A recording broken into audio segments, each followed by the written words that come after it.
ये हैं हमारे मुल्क के वज़ीर आज़म नरेंद्र दामोदर दास मोदी, जिन्होंने अपने पॉलिटिकल करियर में कई सारे नेशनल और इंटरनेशनल रिकॉर्ड्स बनाए हैं, जिन्हें हम अपनी इस वीडियो में कवर करने वाले हैं, और साथ ही उनके 10 सबसे बड़े फेलियर्स भी। तो दोस्तों, मैं हूं हसन और स्वागत करता हूं आप सभी का एक और नए वीडियो में। सबसे पहले बात करते हैं मोदी के नेशनल रिकॉर्ड्स की। नरेंद्र मोदी ने 2014, 19 और 2024 में लगातार तीसरी बार वज़ीर आज़म का हल्फ उठाया। मैं नरेंद्र दामोदर दास मोदी ईश्वर की शपथ लेता हूं कि मैं विधि द्वारा स्थापित भारत के संविधान के प्रति सच्ची श्रद्धा और निष्ठा रखूंगा। ये बीजेपी की तरफ से पहली बार किसी ने ऐसा किया था और 13 साल से ज़्यादा गुजरात के सीएम रहे बिना ब्रेक के। ये भी एक रिकॉर्ड है। 2019 के इलेक्शन में मोदी लीड बीजेपी को 22 करोड़ से ज़्यादा वोट्स मिले। ये भी इंडिया की हिस्ट्री में पॉलिटिकल पार्टी को मिलने वाले वोट्स में सबसे ज़्यादा वोट्स थे। मोदी ने अपने 11 सालों में 86 विदेश के सफ़र किए। ये भी एक रिकॉर्ड है। Record number 5, Twitter, Facebook, Instagram और यूट्यूब जैसे प्लेटफॉर्म पर सबसे ज़्यादा फॉलोअर्स वाले पीएम बन गए हैं। और अब बात करते हैं इंटरनेशनल रिकॉर्ड्स की। Record number 1, UNESCO peace prize nominee, वो भी मल्टीपल टाइम्स। हालांकि मिला नहीं, लेकिन मोदी को कई बार इंटरनेशनल अवार्ड्स के लिए नॉमिनेट किया गया। Record number 2, Time magazine person of the year readers poll winner 2016। Record number 3, सबसे ज़्यादा बार अमेरिका के प्रेसिडेंट से मुलाकात करने वाले इंडियन पीएम। मोदी ने ओबामा, ट्रंप, बाइडन तीनों से कई बार मुलाकात की। रिकॉर्ड नंबर 4, यूएन में इंटरनेशनल योगा डे पास करवाया, जो 21 जून को बनाया जाता है, जिसका आइडिया मोदी ने ही यूएन में प्रपोज किया था, जिसे 177 कंट्रीज़ ने सपोर्ट किया। यूएन हिस्ट्री का एक रिकॉर्ड सपोर्ट। और अब बात करते हैं मोदी के 10 बड़े फेलियर्स की। नंबर 1, डिमोनेटाइजेशन मतलब नोटबंदी।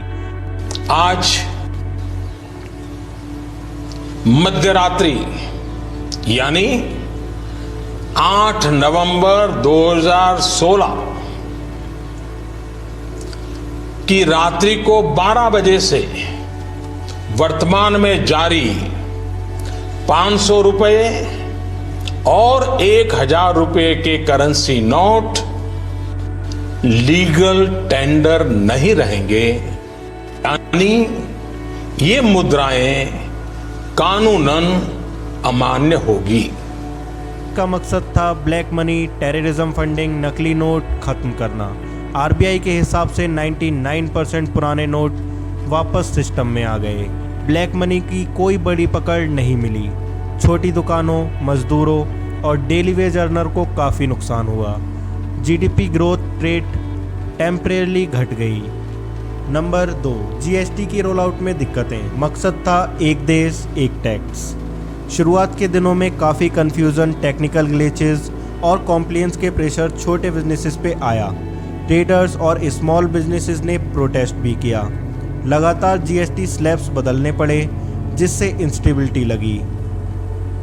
नंबर 3, कोविड-19 सेकेंड वेव मैनेजमेंट, जिसके फेलियर में ऑक्सीजन की कमी, हॉस्पिटल बेड्स की कमी और लाशों के ढेर जैसी बड़ी दिक्कतें सामने आई। कुंभ मेला और इलेक्शन रैलीज में गवर्नमेंट ने रिस्ट्रिक्शन लेट लगाया। इंडिया वर्ल्ड फार्मेसी होने के बावजूद भी कई स्टेट में वैक्सीन की कमी रही। नंबर 4, किसानों का प्रोटेस्ट। 3 नए कानून बिना प्रॉपर कंसल्टेशन के लगाए गए। लाखों किसान दिल्ली के बॉर्डर पर महीने भर प्रोटेस्ट करते रहे।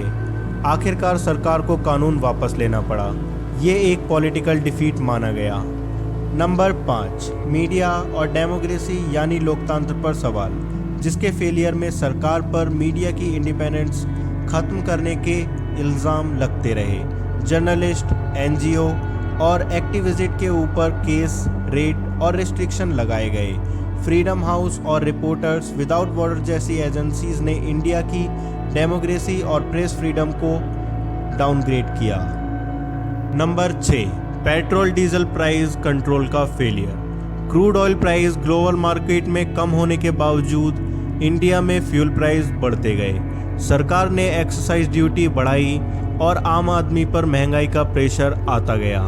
नंबर 7, जॉब क्रिएशन और अनएम्प्लॉयमेंट। मोदी जी ने 2014 में हर साल 2 करोड़ नौकरी का वादा किया था। CMIE डाटा के मुताबिक यूथ अनएम्प्लॉयमेंट रेट हाई रहा। नंबर 8, चाइना के साथ LAC Galwan clash 2020। 20 Indian soldiers की शहादत के बावजूद मोदी ने कहा ना कोई घुसा है ना कोई घुसा था।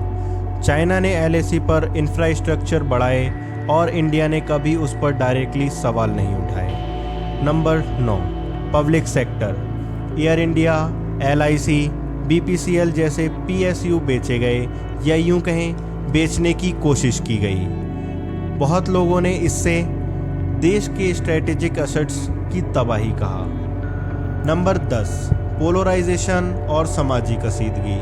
NRC, CAA इश्यूज पर नॉर्थ ईस्ट में तशद्दुद हुआ। हेट क्राइम्स, मॉब लिंचिंग और कम्युनल स्पीचेस के केसेस बढ़े, लेकिन सरकार ने काफ़ी माइल्ड रिएक्शन दिया।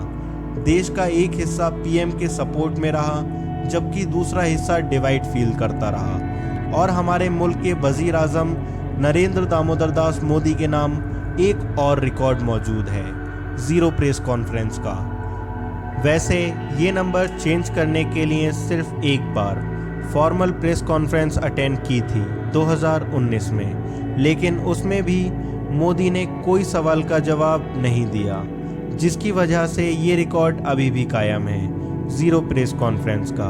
अगर आप चाहते हैं मैं इनमें से किसी पॉइंट पर एक डिटेल वीडियो बनाऊं तो आप मुझे कमेंट करके बता सकते हैं। अब मैं हस्सान आप सभी लोगों से विदा लेता हूं। उम्मीद करता हूं आप सभी को वीडियो पसंद आई होगी।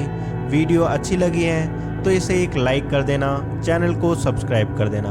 मिलते हैं अपनी अगली वीडियो में। जब तक के लिए bye bye, take care and thank you for watching.